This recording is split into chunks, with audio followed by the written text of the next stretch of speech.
Bob, thanks for joining us today for Coffee and CEOs. One of the things that I think we have to consciously unlearn is this very bad idea that business should be impersonal. Can you tell us a little bit, just give us a background on Nicolet Bank, how you started and kind of how big you guys are today? Yeah. Well, Mike Daniels and I kind of made the leap together to found Nicolet. We left our previous employer together in March of 2000. I went through the process of raising the capital, getting the bank charter, which is permission from the government to operate a bank. And we did all that, hired the people, trained the people, got ready, built out the space. We opened in November of 2000. What are some of the lessons you've learned over the last 15 years, going out on your own and growing this thing, and obviously dealing with a lot of different types of businesses and customers, but also with growing staff? You know, one of the things that happens, particularly if you're the CEO, is as you grow and as you get perceived to be more powerful, people don't always communicate with you the way they did when you were just another schlep.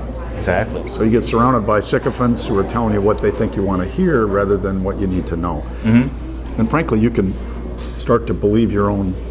Yes, you can. Your own hooey, right? How do you keep your ear to the ground on that then? Or how do you get outside of that? First of all, I would have to recognize that I want to. I mean, frankly, I think that humility, sincere humility, which isn't denying the strengths that you have as an organization or as a person, mm-hmm. but makes you open to the input from people that can and should help you.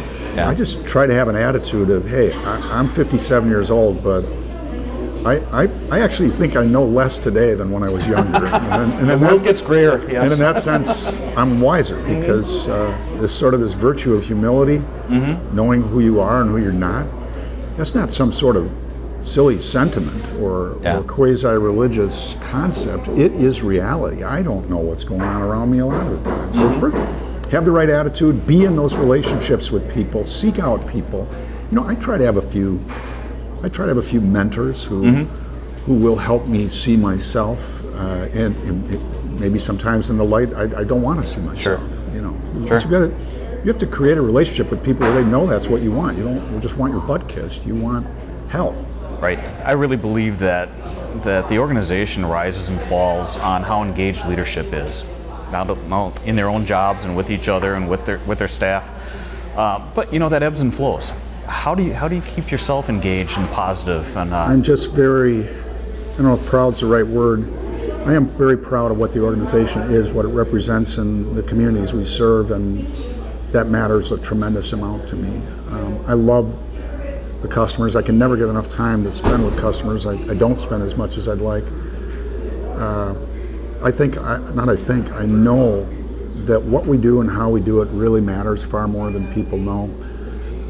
And I take some satisfaction in knowing that our organization is a healthy contributor to the business climate and frankly the social climate in our community.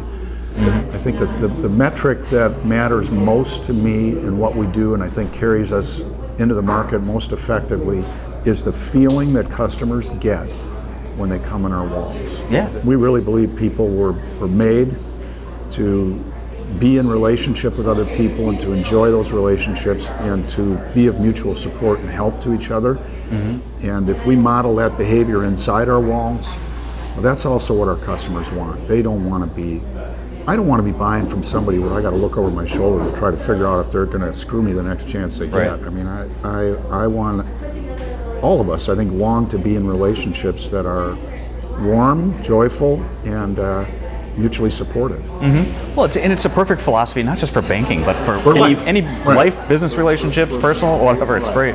Right. Yeah. And one of the things that I think we have to consciously unlearn is this very bad idea that business should be impersonal. Don't get your personal feelings involved with your business relationships. Don't be friends with your customer. It might distort your judgment. I think that's bunk. I mean, you don't have to be friends with everybody, but it's highly personal. When you're dealing with somebody's business, their livelihood, when you're dealing with our bank's money, which belongs to our shareholders and our depositors, you're dealing with our professional reputation as bankers. This is intensely personal to us, and It doesn't mean it has to be overly dramatic, but get rid of that idea that you have to depersonalize things, particularly when it's tough. I mean, respect the fact that to them this is really important. Yeah. It's like personnel matters at work, and respect the fact that to me and to our depositors and shareholders and the people who work at our organization, it's really important too. So let's get at it.